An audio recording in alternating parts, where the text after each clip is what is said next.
Vamos a dar inicio al segundo video del curso, donde vamos a hablar sobre las escalas. Debemos tomar en cuenta que existen dos tipos de instrumentos de medidas dentro del área de electricidad. Las primeras son las digitales y las segundas las analógicas.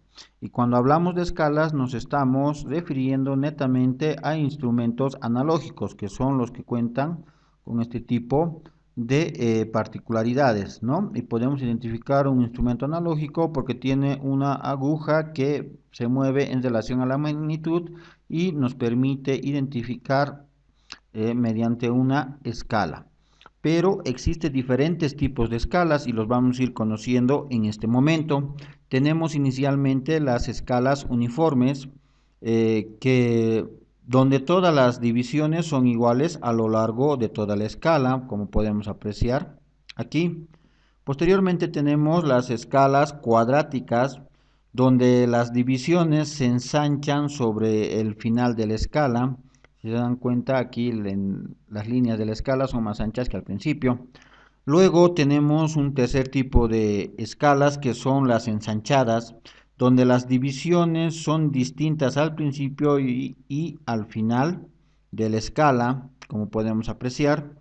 Y por último tenemos las escalas logarítmicas, que la característica principal que las divisiones son menores al final de la escala, es decir, a la inversa de la cuadrática. Estos son los cuatro tipos de escalas más comunes que existen en instrumentos de medición eléctrica analógica. Ahora vamos a identificar dos conceptos que son muy importantes dentro de instrumentos de medida analógicos. La primera, que es el campo de medida. Se considera campo de medida a la magnitud máxima del instrumento. Es decir, este instrumento tiene tres escalas, como podemos apreciar, ¿no? Una en la parte superior y dos en la parte inferior.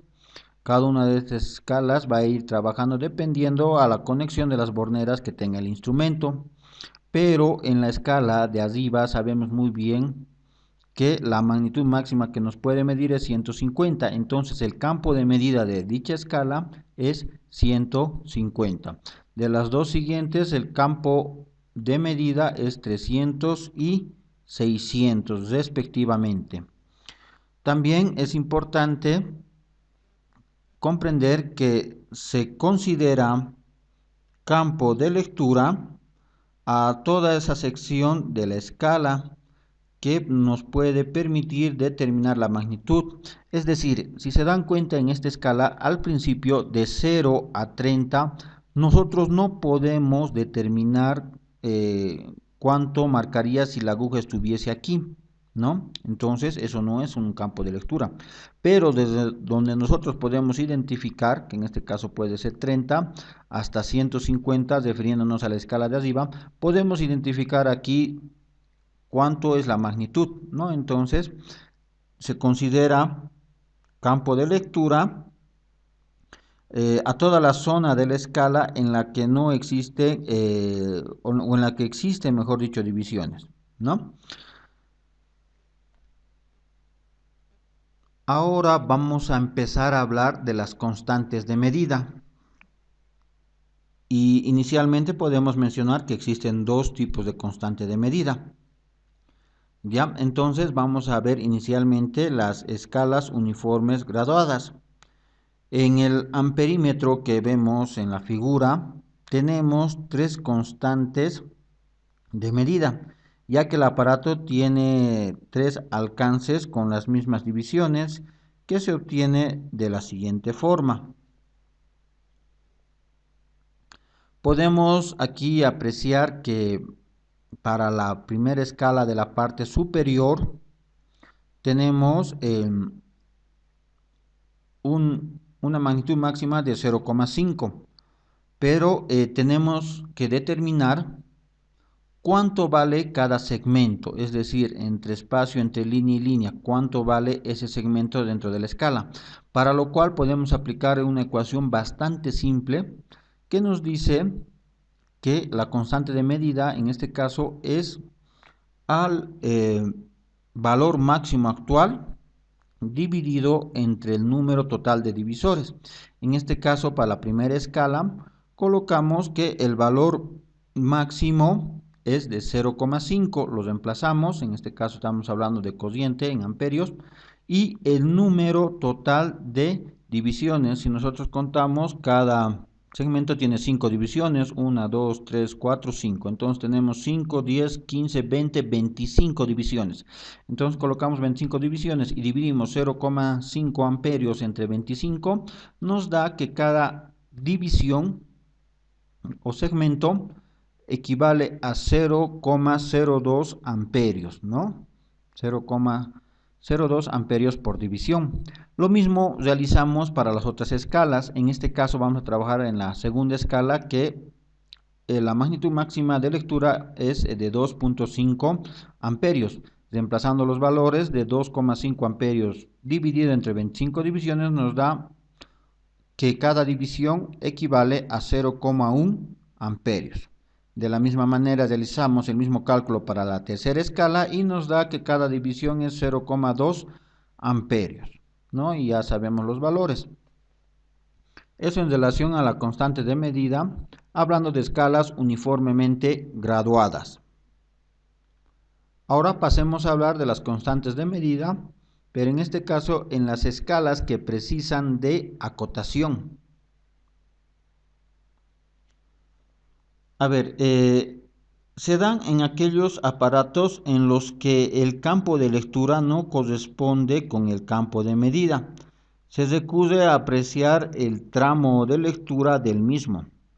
Así, en el caso del voltímetro que estamos viendo en este momento, hemos de recurrir a acotar el número de divisiones entre el valor máximo y el valor mínimo y contar el número de divisiones en ese mismo tramo. A ver, vayamos a ver un ejemplo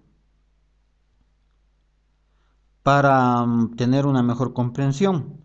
Vamos a hacer la lectura de la aguja en relación a la escala que tenemos en pantalla, donde sabemos muy bien que la aguja está marcando en esta parte y tenemos que está en la escala que tiene un valor máximo de 150, ¿no? Entonces, pero la aguja se encuentra entre 90 y 120 voltios. Pero ¿cómo vamos a ir calculando en cuánto vale cada división? Si podemos asumir de que la escala es bastante amplia, puede que sea un número bastante alto de divisiones y nosotros no vamos a poder contar cada uno de ellos. Entonces podemos trabajar con acotaciones y el cálculo lo podemos hacer de la siguiente manera. Nos dice que la constante de medida, en este caso de la escala inicial de 150, para esta lectura de la aguja es igual al valor máximo elegido menos el valor mínimo elegido sobre el número de divisiones entre ambos. Ahora bien, reemplazando los valores, si la aguja se encuentra en esta parte, el valor máximo llegaría a ser 120, de ahí que reemplazamos ese valor. Y el valor mínimo es el inmediato inferior al que se encuentra la posición de la aguja, que en este caso es 90. Entonces colocamos menos 90, porque es la diferencia. Y nos dice dividido entre el número de divisiones entre ambos. A ver si nosotros podemos contar aquí, tenemos 1, 2, 3, 4, 5, 6 divisiones entre 90 y 60. Entonces colocamos 6. Realizamos la aritmética correspondiente y tenemos que cada división o segmento equivale a 5 voltios. Entonces nosotros podemos aquí determinar, si tenemos hasta aquí 90, será 95, 100, 105, 110 voltios. Entonces nuestra aguja está marcando en 110 voltios. De esta manera nosotros podemos determinar la lectura correcta cuando la escala es muy amplia.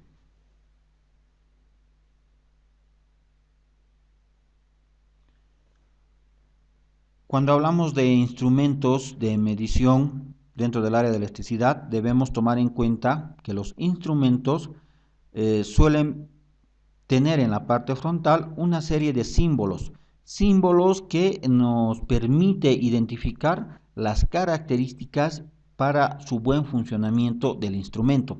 En la pantalla les podemos mostrar los principales símbolos que se puede identificar en instrumentos, más que todo instrumentos de cuadro, ¿no? Pero también muchos de ellos se pueden identificar en instrumentos digitales, ¿no? Portátiles, ya sea analógicos o digitales.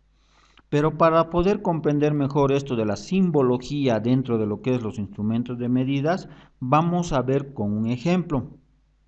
Por ejemplo, aquí yo tengo un voltímetro. Este voltímetro es un instrumento que en este caso analógico porque tiene una aguja y es de cuadro, es decir, no es portátil.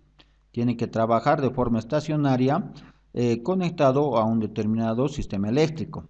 Pero nosotros podemos apreciar que en la parte frontal existe un recorte donde existe una serie de símbolos, ¿no? Que en esta parte podemos ver, pero son solamente símbolos, no tiene letras, pero esos símbolos significan algunas características del instrumento y que lo vamos a mostrar a continuación.